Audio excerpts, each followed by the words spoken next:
Buenas tardes. El Instituto Nacional de Antropología e Historia, a través de la zona arqueológica Tlatelolco, les da la más cordial bienvenida a la Noche de Museos del mes de febrero de 2025. Hoy tenemos la presentación del Tlaloc del Castillo de Teayo en el estado de Veracruz, la cual está a cargo de la arqueóloga Edwina Villegas Gómez, titular de la zona arqueológica Tlatelolco, de la historiadora Yolanda Trejo y de María Eugenia Rodríguez. Adelante. Bueno, pues es un privilegio. Permíteme, van a traer el micrófono para que nos escuchen nuestros visitantes de redes sociales. Gracias. Pues para nuestra familia es un honor y un privilegio poder entregar esta pieza que durante muchos años la tuvo la familia, pero que creemos que la nación es dueña de ella, porque la nación somos todos y todos necesitamos entregar aquellas primicias que nuestros antepasados desarrollaron para nuestra nación. Así que con gusto entregamos esta pieza, que es una pieza maravillosa, y pues le damos las gracias al INE y a todo lo que es Tlatelolco, en fin, de que nos reciban esta pieza. ¿Algo que quiere comentar usted? Pues únicamente decir que en cada pieza nos cuenta una parte de la historia. Y creo que el restituir esta pieza a este lugar maravilloso, pues queda buen resguardo también para su investigación y también seguramente nos contará su historia. Me saco de este lado por el cordón. Yo agradezco en nombre del Instituto Nacional de Antropología e Historia, a través de la zona arqueológica Tlatelolco, la recepción de esta pieza de Tlaloc para el resguardo e integración a la exposición permanente de este Centro de Interpretación Tlatelolco. Vamos a hacer la develación y me gustaría que la gente pudiera, con esta muestra, presenciar lo que sucede cuando se reintegran las piezas a la nación. Ustedes lo han visto en la televisión, han visto cómo ha intervenido Relaciones Exteriores para recuperar piezas o las han traído directamente al Museo de Antropología. Hoy se integra y el arqueólogo Salvador Gilliam ha hecho el cedulario pertinente y ahorita nos va a platicar sobre cómo lo integra en este discurso para nuestra exposición permanente. Si me ayudan, por favor. Y hacia atrás.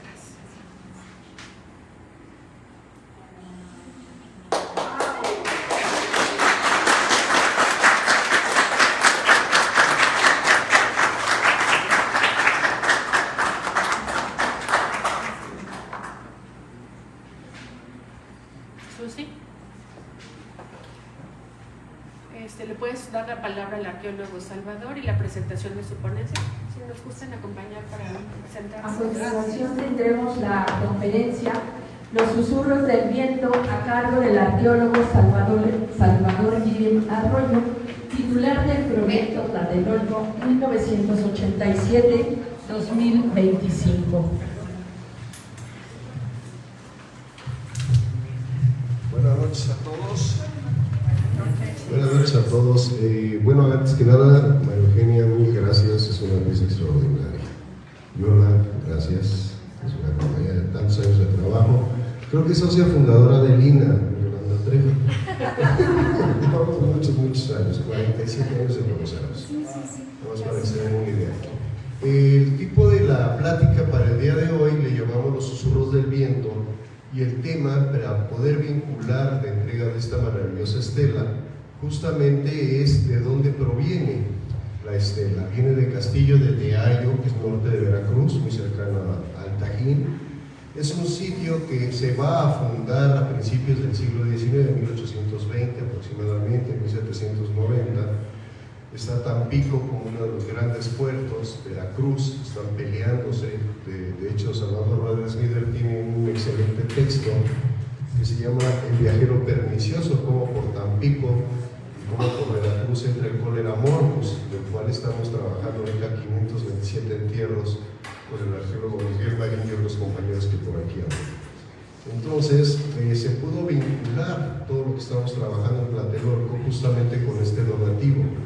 Y qué mejor tema que presentar los templos redondos dedicados al dios del viento, a Ejeca, que es un dios negro, es un dios oscuro, al igual que Tezcatlipoca.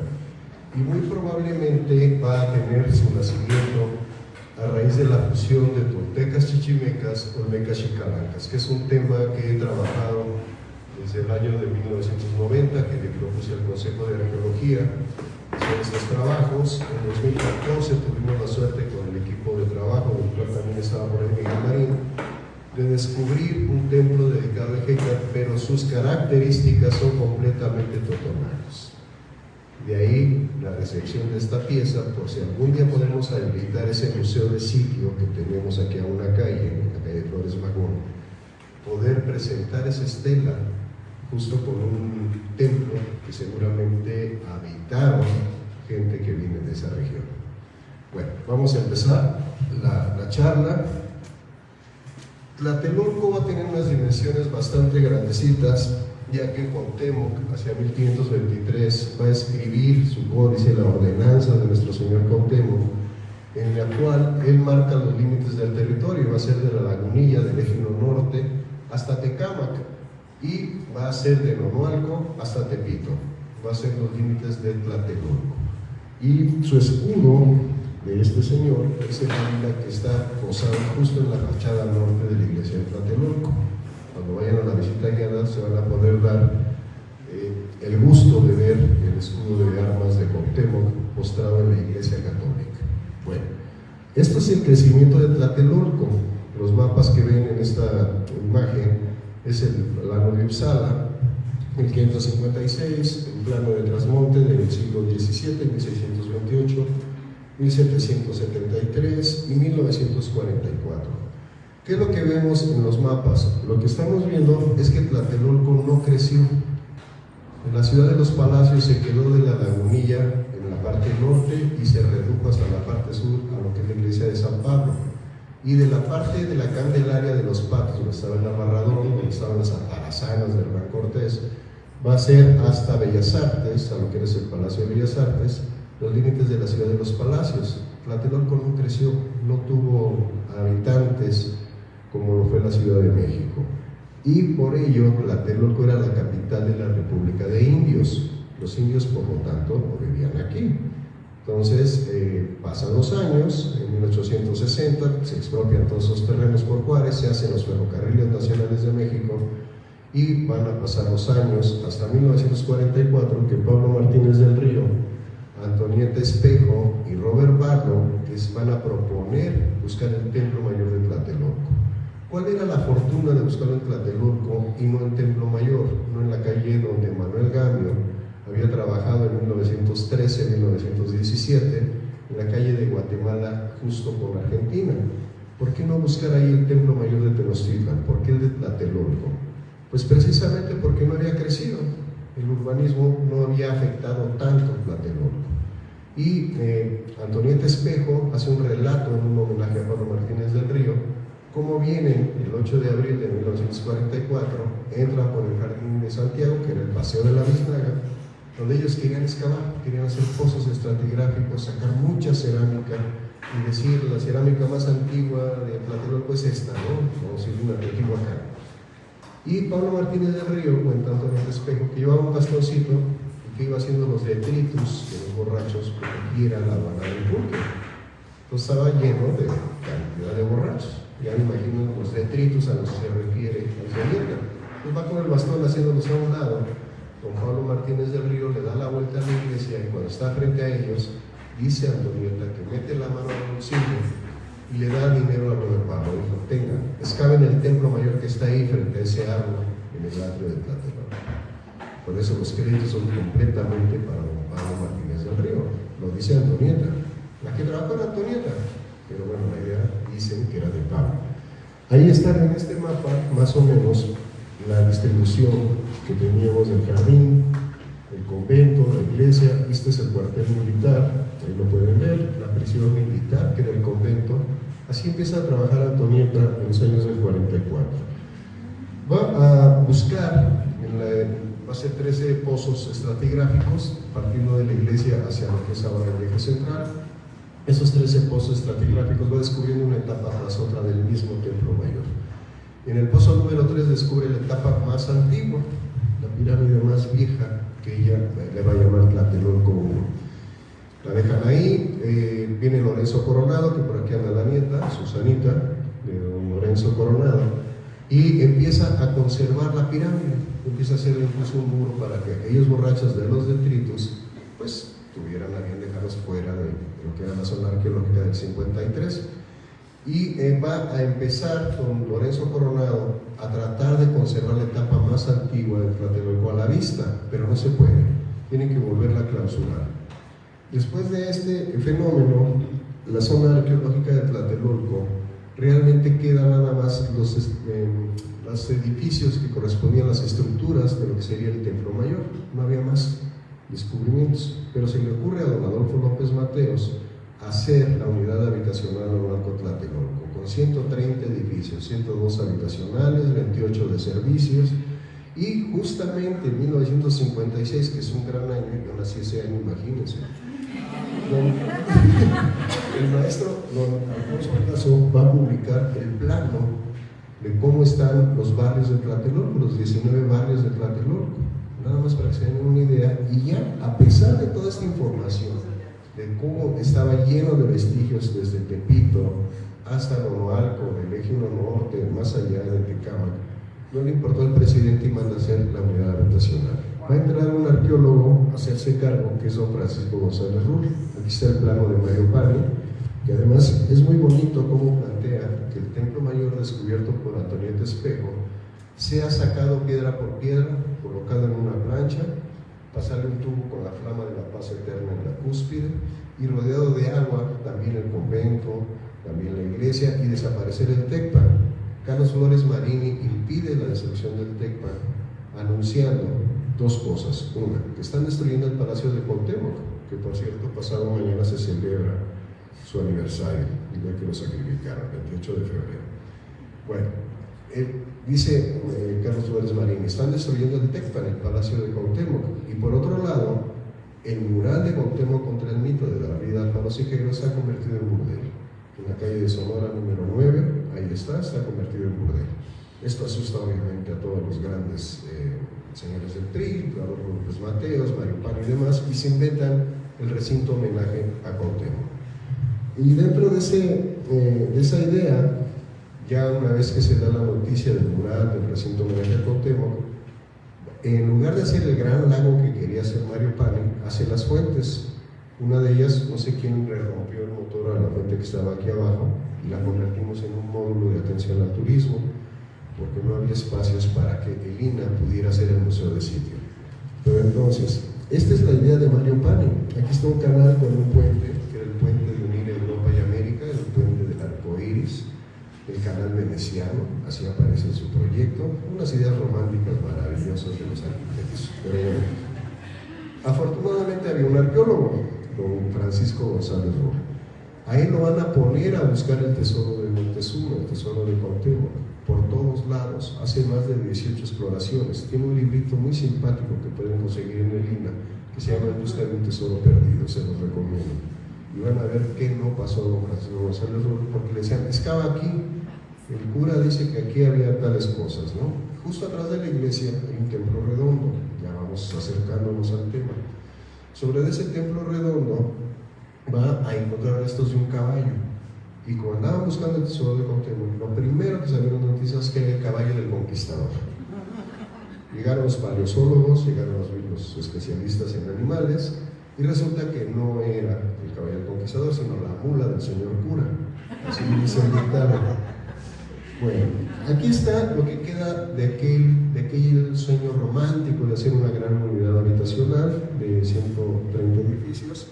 Se cayeron 12 de los habitacionales, otros los fueron recortando y nada más nos quedan 90 de los 102 profesionales y la población se ha vuelto muy fluctuante. Realmente verdaderos tlatelolcos quedan muy pocos. Es una población muy fluctuante, está buscando siempre cómo trasladarse a ciudades LIN, allá por Polanco, todas estas regiones montañosas donde no les tiembla tanto como en Tlatelolco, ¿no? Pero bueno, así está la situación. Ahora sí ya nos vamos a acercar a la presencia de los templos redondos. Lo último en construir Mario Parri fue la tercera sección. La primera sección es la sección de la clase media-baja. Segunda sección es clase media-media.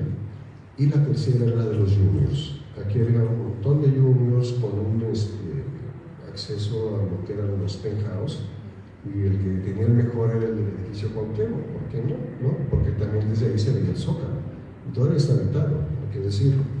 El que estaba a un lado, el del otro edificio, el que rentaba el penthouse era el carnicero, se había gandallado todo el edificio y finalmente cuando entró el gobierno a demolerlo para sacar al carnicero fue muy espantoso. Pero bueno, aquí ya están los trabajos que va a hacer don Francisco González Rull con la instrucción del doctor Eusebio Dávalos de buscar rápidamente todo lo que fuera valioso, sacarlo, ¿sí? Porque iban a hacer un lago. El proyecto de Mario Parri tenía mucha fuerza. Entonces, lo que hace González Rull para obedecer es sacar edificios y edificios y edificios y entierros y entierros y entierros.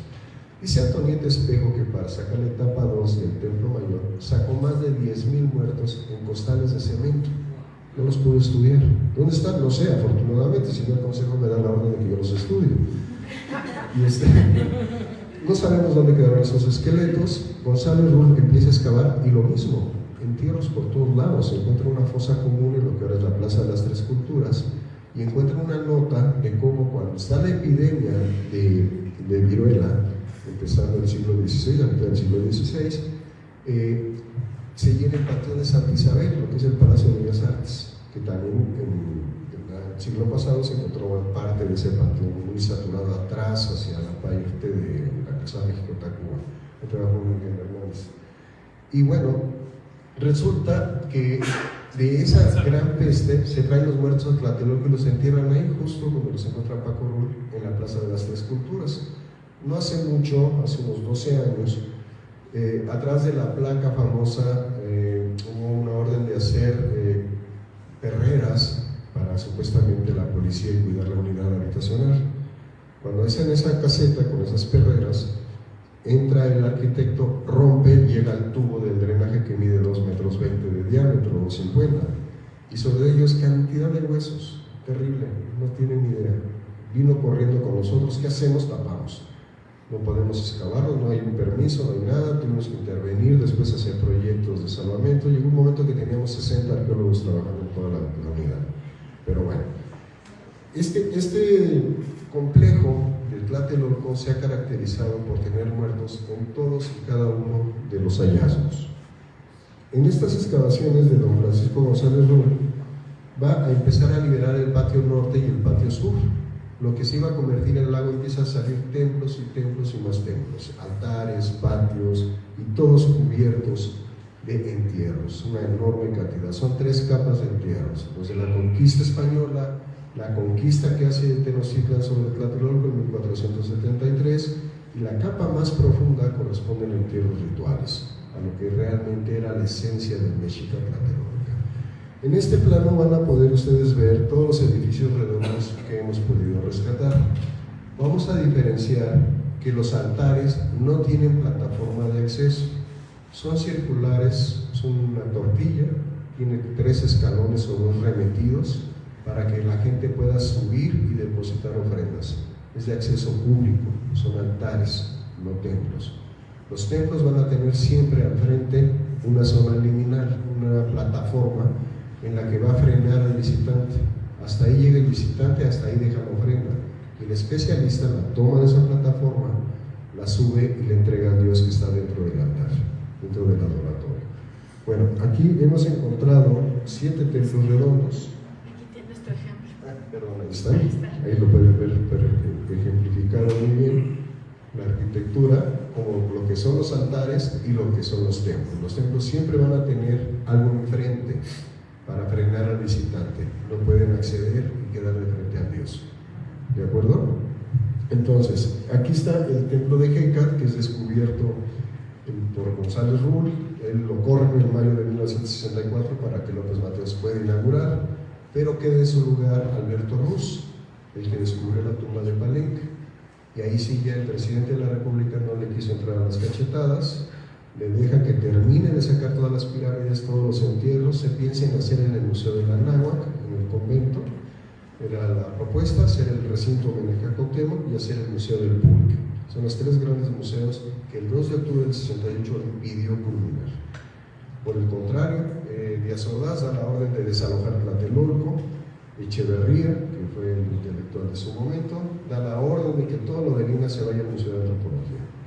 Hay una arqueóloga que recibe la colección que estaba aquí en Tlatelolco y da otra orden que me dan ganas de llorar. Dice: huesos, antropología física, ofrendas a arqueología. ¿Qué se hizo? Se perdió la información. Ahí está todo lo que se había sacado desde 1944 hasta 1968. Pero al hacer esa separación de los contextos, pues ahora cada vez que me piden información de cómo estaba, tengo que acudir a las fotografías de Eduardo Contreras Sánchez, de Eduardo Contreras González, Paco Rull, todo lo que hemos logrado reunir, para poder apoyar a los investigadores y determinar cómo eran los contextos antes de que los separaran. Bueno, este es uno de los templos más importantes. Lo empiezan a excavar en 1960, en el 68 interrumpen los trabajos. Llegamos nosotros el 13 de octubre de 1987, apenas hace 37 años y fracción. Llegamos a trabajar aquí y don Francisco Roldán, que por aquí debe ver su hija también, es un señor que acaba de cumplir 106 años y él me enseñó a trabajar aquí en Tlatelolco con los entierros. Él me decía: mira, abre aquí esa lámina, hay tantos entierros, acá están los amantes de Tlatelolco, aquí está esto, nos vamos a deshiervar, y nos pasamos unos años maravillosos hasta que decidió jubilarse. No sé por qué, se quiere morir. Pero gracias a él pudimos ver todo este enorme complejo, véanlo. Vean cuántos entierros, cuántas ofrendas. Había objetos de madera, pintura mural, había teponazles, había tejamanil pintado, en fin. Ahí están las figuras de Xipetotec, nuestro señor el descarnado. Y todas estas ofrendas las pude terminar de excavar yo de 1987 a 1989. Retiré 54 ofrendas, 1.100 objetos aproximadamente, 41 entierros, y pude determinar que esto fue una ceremonia por una gran sequía de 1450-1458, en el que piden a Hécate Quetzalcóatl que traiga la lluvia, que barra los campos, que vengan los tlaloques con sus grandes cántaros y puedan alimentar la tierra. Esto es lo que sucedió. Es una ofrenda que les llevó mucho tiempo hacer tantos sacrificios, porque hay de todo. Hay descuartizados, hay decapitados, hay cráneos abiertos en 4 partes, ponieron los pedazos hacia arriba, en otras partes nada más la mandíbula. En fin, había una variante de sacrificios que tuve que hacer una tabla gigantesca. Lo pueden ver en el libro de ofrendas gratis, en internet lo tenemos para todos ustedes. Aquí están, por ejemplo, unas piezas que ahora están muy famosas en Suiza, que son los silbatos que encontré en los puños del entierro número 20. El señor viene sentado con una mano aquí, una mano acá en el corazón, y en cada uno un silbato con el rostro de la muerte. Esto lo pudimos excavar calmadamente. Me llamó algo la atención poderosamente cuando lo excavé. Tenía 4 pies. Tenía sus pies recargados en un bulto de adobe y encima de ellos otros 2 pies. Luego ya venía su cuerpo, sus manos y la representación de Nakshik en 4 manos y 4 pies, una vocación de Hécate. Es el que va a aportar la lluvia terrestre, el que va a traer el agua por los caminos. Bueno, este es el trabajo final. Recientemente murió uno de los compañeros de carrera, el joven Fernando Botas. Falleció, pero con él hicimos estos dibujos de Tlatelolco, tanto toda la ofrenda, la primera vez que se usó una isometría, tanto para el sitio arqueológico como para un conjunto en excavación. Margarita Flores excava, Margarita Carvallal y María Flores excavan justamente cruzando la calle de Flores Magón. Van a rescatar 16 edificios De esos 16 edificios solamente me permitieron rescatar el Temazcal y tapar un templo de Hécat que está en la esquina del eje central, Flores Magón, donde está el puesto de periódicos. Abajo está un templo dedicado a Hécat. Estaba Juan Cervantes, no lo destruyeron, ahí está tapado, pero no pudimos encontrar ni ofrendas ni la escultura de la deidad. La prisa por hacer el edificio de relaciones exteriores no nos permitió sacar todo el templo completo. Pero bueno, ahí lo tenemos registrado de los que he mencionado. Ahora quiero que vean lo que son los límites ya arqueológicamente bien detectados de 400 metros por lado del recinto sagrado. Y el templo mayor no está al centro de la mitad oriental, como se ha considerado en la maqueta de Marquina, en las que está el Museo de Antropología, etc.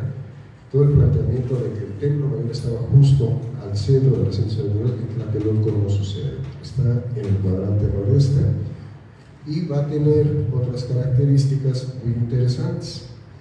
La etapa 5 del templo mayor de Tlatelolco, en la parte norte del piso de donde caminamos hacia arriba, tiene 3 metros 50 centímetros de altura, y en la parte sur tiene 60 centímetros de altura, es decir, está chueco, está hundido hacia el sur. Los edificios que están marcados con rojo son de la etapa número 5, los que están marcados con verde son de la etapa 4. Entonces todo el conjunto se hundió hacia el sur, llega el arrasamiento europeo, se cargan todo lo que pueden, y estos edificios de la etapa número 5 no existen en la parte norte por el arrasamiento. ¿Por qué está hundido? Y aquí viene la parte divertida. Va a haber muchos edificios redondos. Va a haber uno donde está el cine Tlatelolco, hay otro en la calle de Guerrero con Flores Magón, y en la libreta de campo de González Rubio, en una entrevista que tengo grabada con él del año 2000, dice que lo que más lamenta de lo que no pudo salvar fue el gran templo de Hécat que estaba en la calle de Guerrero con Flores Magón, que cuando él llega, las máquinas ya se habían llevado todo, los camiones de volteo llevaban los entierros, ofrendas y demás, ¿no? Así que es lo que más lamento. Después él trabaja para llegar a lo que es el Sardinero, y justamente es cuando lo despiden. En aquella conversación del año 2000 me dijo, en el Sardinero estoy seguro que hay otra pirámide. Y en 2014 pudimos entrar a trabajar para el dueño de Bodegas Aurrera, Lucio Gutiérrez Cortina, y llegamos a un acuerdo. Todo lo que se salga arqueológico se respeta. Y me dijo, no hay problema porque no voy a hacer estacionamientos. Entonces en 2014, con el equipo de trabajo, porque en Miguel habíamos descubierto ya la pirámide, lo tapamos y dijimos, bueno, no va a haber otra posibilidad más que conservarla.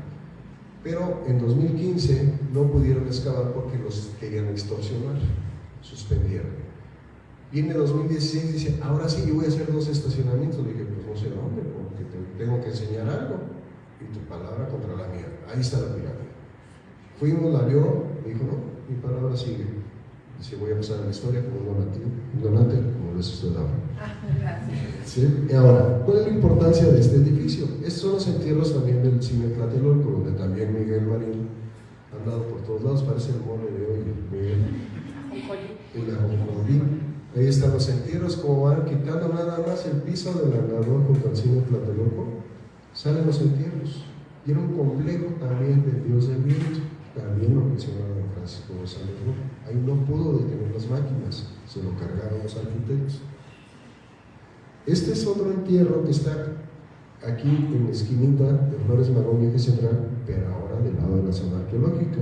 La UNAM puso una cartela enorme para el centro cultural, no sé si la viste en medio círculo. Cuando hicieron el primer piloto le dije, no abran ahí muchachos, ahí hay pirámides. Los arquitectos obviamente me dijeron, está usted drogado. Entonces ya que quitaron el piso y lo vieron, me dijeron, ay, mire, sí es cierto. Entonces, ya me permitieron, pudimos hacer el rescate con los compañeros del equipo, los esqueletos están aquí resguardados y la pirámide está protegida. No le hicieron daño, afortunadamente. Este es otro de los templos redondos que hemos podido detectar aquí en Tlatelolco. Y ahora sí, llegamos al punto de la plaza comercial.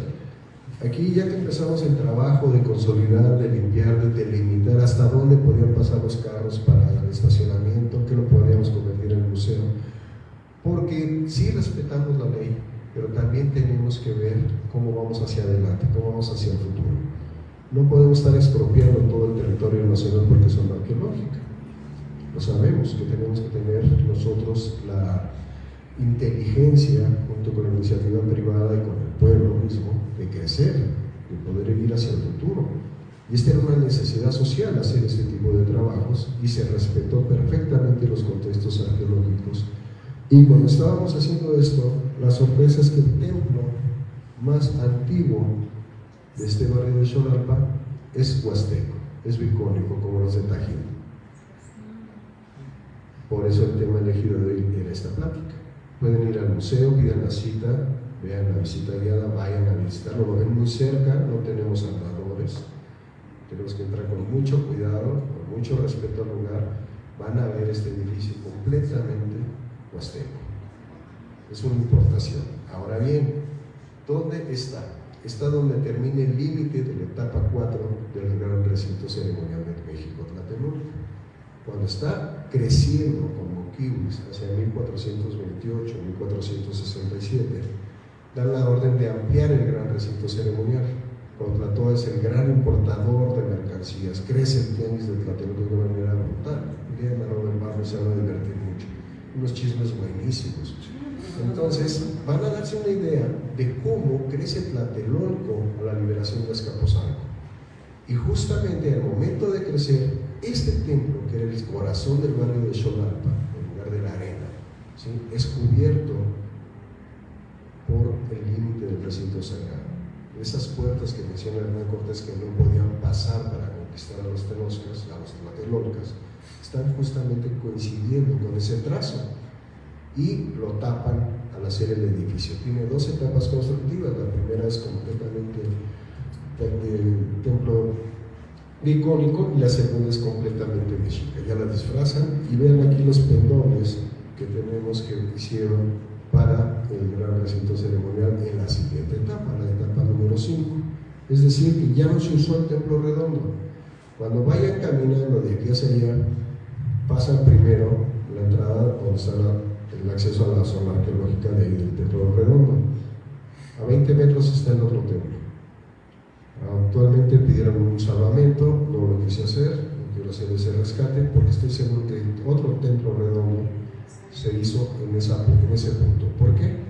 Porque si el barrio de Xolalpa tenía su propia población, su Dios no podía pasar al olvido, tenían que reinstalarlo. Crece el recinto sagrado, el recinto donde está el Dios más importante, Tlalochtitlan, o Tezcatlipoca Negro, y van a colocar al Dios de ese grupo, el barrio de Xolalpa, más adelante. Ahí pueden ver los montículos de aquí hasta la calle de Zaragoza, se perciben perfectamente todos y cada uno de ellos. Aquí el trabajo que hizo el equipo, ya maravilloso. Yo tuve un accidente en 2016, ya no pude estar de septiembre en adelante con los compañeros hasta que inauguramos en el 18, ya me pude nosotros volver con ellos. Actualmente estamos trabajando en el gran basamento de esta fosa del Cólera Morbus, que también vino de Tampico, igual que el Templo Redondo, igual que la Estela. Bueno, pues muchísimas gracias. No sé si tengan preguntas o dudas, ya se me están volviendo algunos. Yo sí quisiera una pregunta. Sí, adelante. Lo que usted descubrió, este personaje que está sentado, los 4 pies y 4 manos, esos silbatos, ¿por qué se permitió o cómo es que salieron del país? Dice usted que están en Suiza. No, están en investigación. Tenemos convenios internacionales muy fuertes. Las piezas están aquí. Ah, ok. No, está en la investigación por allá. Estamos utilizando una serie de... Bueno, empezamos primero con un etnomusicólogo que tiene doctorado, Ajit Bot. Empezamos a hacer los estudios de las cajas de resonancia de estos silbatos. Y aparece un señor, de nombre Velasco, se interesó mucho por la presencia del rostro de la muerte. No sé, no me pregunte por qué tiene ese gusto, ese tipo de caritas de calaveras. Y él empieza después a tratar de hablar con Ajit Bot. Ajit dice: yo no puedo, me consultan a mí. Yo le dije: yo tengo mis límites, respeto las especialidades. Ahí estamos que los músicos vean qué tipo de audífonos son, qué tipo de caja de resonancia tiene. Y finalmente consiguió a alguien de Templo Mayor, del equipo de Matos, que sí está vinculado al estudio de los instrumentos musicales. Aquí yo ya he dirigido una tesis de instrumentos musicales de aquí de Tlatelolco, donde pudimos presentar el teponazcle, el tlapanhuevo y el marinalco, en fin, todos los que conocemos, las flautas, las chirimías. Y ella es música también, aparte de arqueóloga, ella también estudió para musicóloga. Y tiene grado de concertista, no me preguntes el nombre que le da el conservatorio. Y ya tiene un estudio también de los mismos silbatos. Las piezas están aquí, Ya por último, ¿tiene usted algún libro? ¿Dónde podemos consultar? Lo pueden bajar de la página de Lina, Ajá. en la mediateca, y en la página de la zona arqueológica puedes cargar todos los folletos gratis. El libro de ofrendas ejemplares que sacó de un servidor, y hay otros más. Tenemos ya más de 100 publicaciones afortunadamente. Y otras en charola que no me quieren publicar. Pero ahí andamos dando lata. Bueno, pues vaya de ti. Tengo una pregunta, tengo curiosidad. ¿Por qué los templos de Hecat son circulares? ¿Tiene alguna simbología especial? Esa es una muy buena pregunta, porque si el viento toca esquina se detiene. Vámonos al mito de Nanahuatzin. Todos los templos de Hecat tienen que estar viendo hacia donde nace el sol. En Teotihuacán se reúnen todos los dioses, están callados, todo está en silencio, nada se mueve, pero ya existe el agua, ya existen los cielos. Nacen de Ometeo, inventa a su mujer, ya que se hiciera Dios. Se inventa a sí mismo, después inventa a su mujer Omecigua, y de ellos van a tener 4 hijos, los 4 Tezcatlipocas. Corren hacia los 4 rumbos del universo, levantan los 13 cielos, los separan de la tierra y aparece el agua que no se sabe quién las inventó. A partir de ahí, ellos se reúnen en Teotihuacán y dicen: vamos a crear el sol para que todo esto se mueva. Entonces todos los dioses se reúnen y le piden al más guapo de todos, a Tecusistecatl, que se sacrifique para convertirse en sol. Y hay otro que se ofrece. Nanahuatzin, el jugosito, tiene las patas chuecas como el arqueólogo, los brazos torcidos y demás. Dice: yo me ofrezco en el sacrificio. Entonces durante varios días hacen penitencia para poderse convertir en el sol. Finalmente ya los dioses les dicen: pasa a ver Tecusistecatl, intenta arrojarse a la hoguera, pero su corazón se acobarda, no lo hace.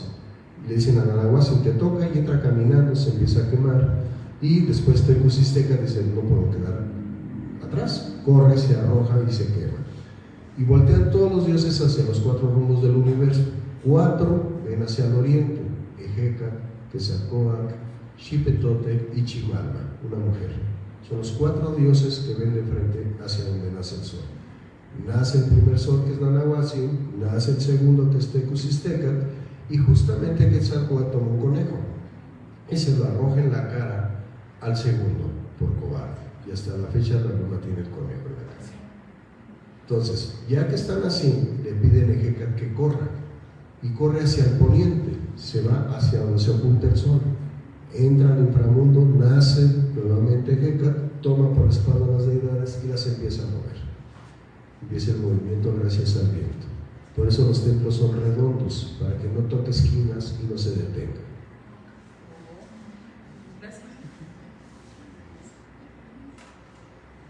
¿Alguna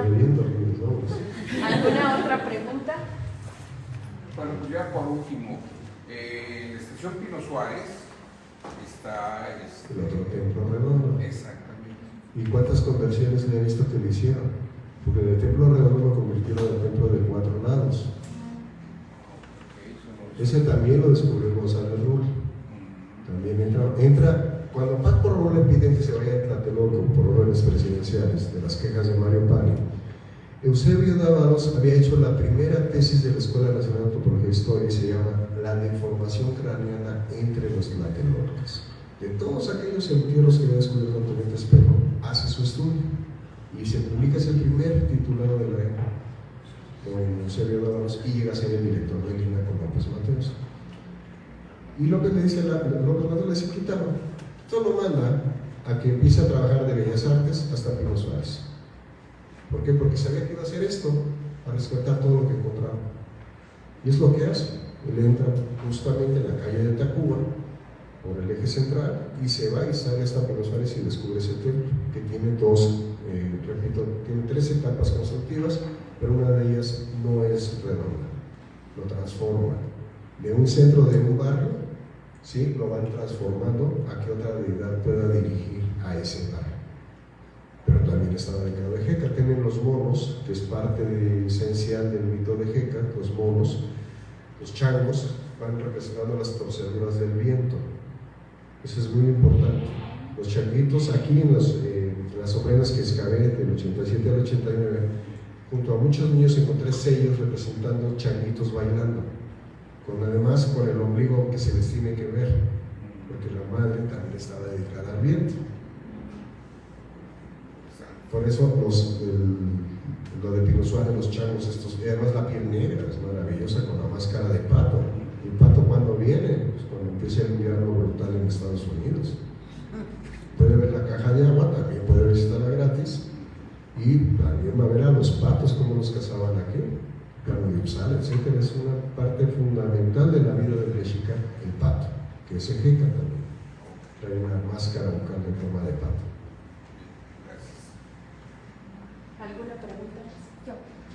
Actualmente, ¿qué se está trabajando ahorita, digamos, para este año o para este próximo periodo? ¿Qué es lo que estás trabajando en la zona?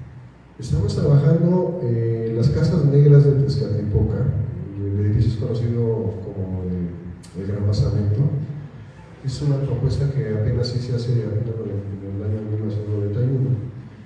Propuse que, al igual que en Tenochtitlan, el edificio que está en la etapa 5 del Templo Mayor, hacia el norte, ocupando la esquina noroeste del recinto ceremonial, que ayer se llama la Casa de las Águilas, está dedicada a la élite militar de Tenochtitlan, los guerreros águila.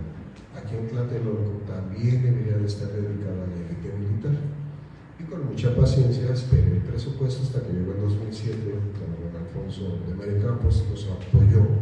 Pudimos excavar y encontramos una fosa común. Repito que ahorita llevamos 527, ¿no, Miguel?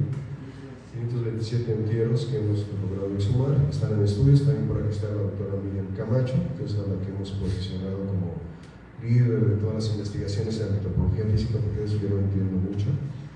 Y vamos a tratar de poder estudiar todos los entierros, no nada más esos, sino los de ofrendas de niños, adolescentes, adultos, toda la población. Y estoy haciendo vínculos en universidades como la de Cambridge, otra de Harvard, en los que nos están ofreciendo estudios de radiocarbono 14, ADN, etcétera, para ver una serie de secuencias. Por ejemplo, el templo más antiguo de Tlatelolco ya lo fechamos para el año 850-930. Eso ya lo tenemos fechado con 2 fechas. Una en el eje central, con nuestros entierros excavó Matos y Mario García, y lo que excavamos nosotros adentro del templo mayor. Eso ya está comprobado. Digamos que Tlatelolco, ahorita que van a celebrar 700 años, pues Tlatelolco se les adelanta un poquito, ¿no? Se les está adelantando 500, pero bueno, ahí andamos. Nada más comentarles que la ofrenda en la que hace hincapié Salvador es nuestra vitrina número 6, es decir, la que está al lado de los dinteles, para que puedan ver los sellitos que comenta de los changuitos, para que puedan ver todos los detalles que acaba de describir. Ahí están, y está el dibujo que hizo mención con el maestro Fernando Botas como parte de atrás, para que se pueda identificar en qué parte estaban localizadas las ofrendas. Y utilizando el plano de la zona está el Templo Mayor justo atrás de Salvador, y la primera estructura verde oscuro, esa es donde está excavando él ahorita, que si salen a la zona a visitarla de noche, es la que tiene la cubierta metálica, que es donde están haciendo los trabajos ahora. Ahí tenemos un recinto muy antiguo, lo estoy fechando en 1372, y está hecho con mucha goma piroclástica recogida del lago. Hay un momento de pobreza en Tlatelolco, al momento de la hegemonía. No sé si se entendió cómo el templo mayor original nada más era de un solo dios, estaba en la punta de un islote. Se va a cumplir aquel mito que refiere a Alfredo López Austin y también Eduardo Matos, de cómo la parte alta, donde está el dios Sol, es caliente, es masculina, la parte baja es fría, es femenina. Teotihuacán tiene un gran espejo de agua. Recientemente anunciaron que hay un cenote debajo de la Chichén Itzá. Entonces, también en Tlatelolco y en Tenochtitlan, el espejo de agua del lago no es gratuito que esté llegando. Lo necesitaba para la cosmovisión, para poder decir, Huitzilopochtli que nace en Ecatepec va a estar junto a Tlaloc. Entonces, el primer templo de Tlatelolco estaba en la punta de un islote. Llega el mexica, le agrega la parte sureña de Huitzilopochtli, entonces les empieza a hundir hacia el sur. Y lo dice una crónica, como Moquihuitz, en el momento que toma el poder, tiene una enorme fiebre constructiva para afrentar a sus hermanos del Tenochtitlan, y todo lo hace hacia la parte sureña. Y efectivamente, cuando llegamos al edificio Tamaulipas en otra excavación, para variar, Miguel Marín se andaba por ahí, lo que encontramos son casitas muy pequeñas, de muros muy delgaditos, de no más de 20 centímetros de espesor, de piedra del fondo del lago, unas chocitas muy pequeñas con un fogoncito. No tenemos casas grandes en esa parte, como se encontró Carballal en la calle de Allende, en Boca Negra. Todo estaba construido para allá, justamente donde era el lago más fangoso, por eso se les hunde tan fácil. Donde está el templo redondo de la plaza comercial, saliendo, cruzando, con Javier Lago trabajamos otro predio junto con otros compañeros, el mercado 32, el mercado 34, y Lerdo también fue conmigo fue Sarco. Ya, bueno, también trabajamos Arco, pero lo curioso es cómo cruzas la calle con los vestigios tan ricos que hay, ese templo redondo hacia toda la parte norte, hacia la unidad habitacional. Cruzas la calle que mide 6 metros de ancho, ya no hay vestigios. Es la parte alta de otro islote. Pequeño, pero es la parte alta. Y todo lo que ve ahí lo arrasaron.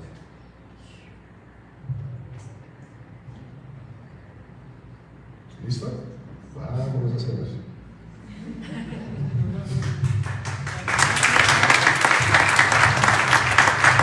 Agradecemos a todos su presencia.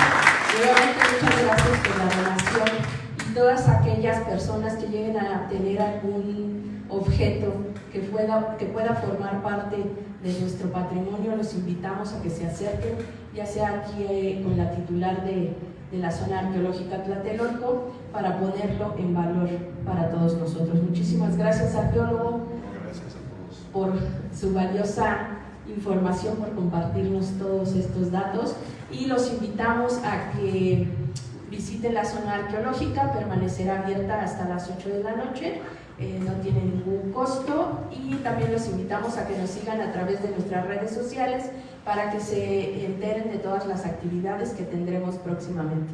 Muchas gracias, buenas noches. Buenas noches.